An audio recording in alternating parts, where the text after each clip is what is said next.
c'est Kirby et je vous souhaite la bienvenue pour cette nouvelle série de vidéos intitulée Les 5 jeux à posséder pour sa ludothèque personnelle de jeux vidéo. Donc pour ce premier épisode, j'ai choisi les 5 jeux à posséder sur ma console préférée, la GameCube.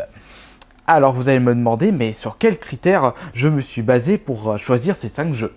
Eh bien, je me suis basé sur la qualité du jeu déjà, ce qui est logique d'ailleurs.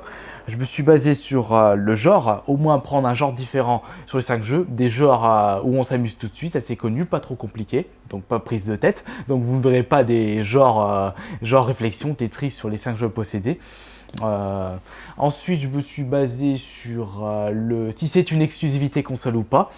Je me suis basé sur la facilité du jeu, car je ne conseillerais pas un jeu qui est très difficile pour une ludothèque d'un joueur lambda. Par exemple, vous ne verrez pas dans les 5 jeux un F-Zero GX, car pour moi, c'est un jeu qui est pourtant excellent, mais qui est très dur, donc je ne recommanderais pas à toutes les mains.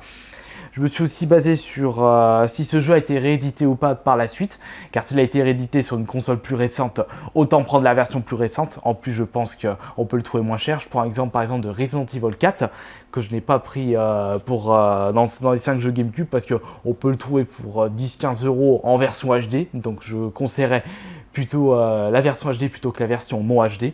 Et enfin, je me suis basé sur la rareté du titre, le prix pratiqué sur internet. Car oui, vous allez me dire, ouais, pourquoi tu t'as pas mis Skies of Arcadia, Baton Kaitos, Tales of Symphonia, Zelda Wind Walker?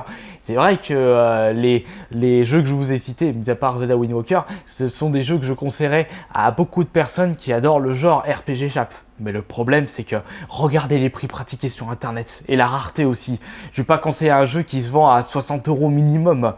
C'est aussi des jeux que je conseille qui sont à toutes les portées des bourses. Des jeux faciles trouvables sur internet ou dans les magasins d'occasion et pour pas cher. Allez, fini de parler et commençons avec le jeu de combat que je conseillerais. Super Smash Bros Melee, qui est en fait le jeu de combat à posséder absolument sur la GameCube. On s'amuse tout de suite, la prise en main est assez rapide malgré la complexité du titre. On croirait que c'est compliqué, mais c'est super simple à jouer et c'est super original. Puis aussi, il suffit de voir, c'est un énorme crossover de tous les personnages de Nintendo, autant de personnages d'univers différents. C'est franchement super fondeur de pouvoir jouer tous ces personnages et en plus jouable jusqu'à 4. Et ça, c'est énorme. Et c'est pour ça que je mets dans les 5 jeux à posséder pour la ludothèque GameCube. Ensuite, pour le genre action, j'ai choisi le jeu Resident Evil 1. Pourquoi? Parce que déjà, il date de 2002-2003 et en plus, il n'a pas pris un coup de vieux malgré la vieillesse du titre. Et puis, franchement, c'est en fait le Resident Evil 1 de la PlayStation refait à fond pour la GameCube. Bon, c'est vrai qu'il a été réédité pour la version Wii, mais je trouve qu'il est quand même, c'est un jeu à jouer plutôt avec la manette GameCube plutôt que la version Wii. En plus, vous pouvez le trouver pour une dizaine d'euros à 15 si vous ajoutez les ports. Donc ça, c'est vraiment un jeu à posséder absolument pour la ludothèque GameCube. Ensuite, pour un bon jeu de course et multijoueur, Mario Kart Double Dash bien sûr. En plus, ce jeu est assez répandu sur internet, donc facilement trouvable, encore une fois.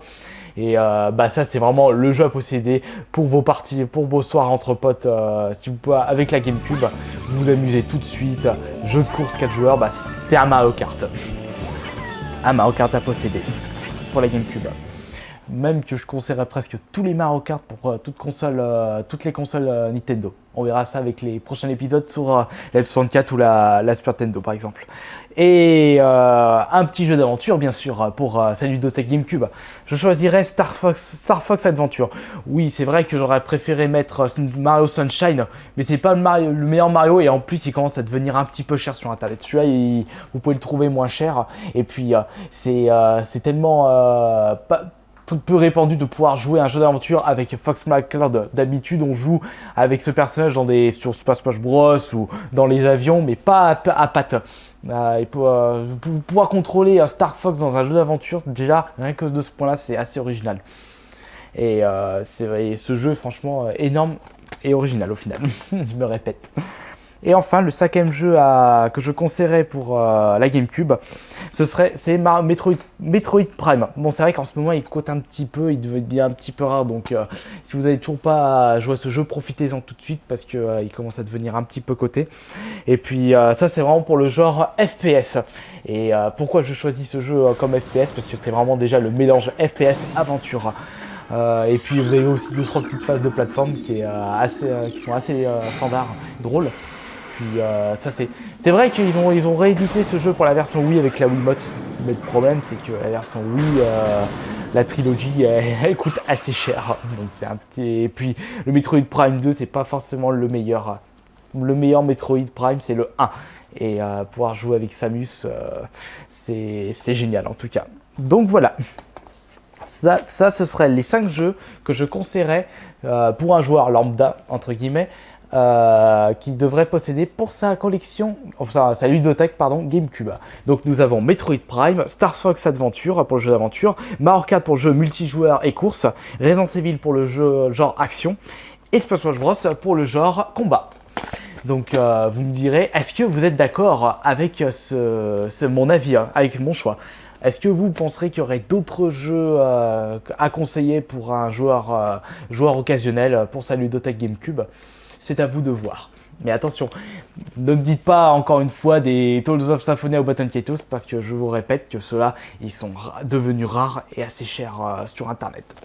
Donc voilà, pour le deuxième épisode, je ferai assez rapidement. Je pense que je ferai les 5 jeux à posséder pour la PS2. Bon, par contre, au niveau du choix, ça va être dur parce qu'il y a énormément de titres qui sont sortis. Donc ça va être dur pour faire le prochain épisode sur la PS2. Allez, à la prochaine!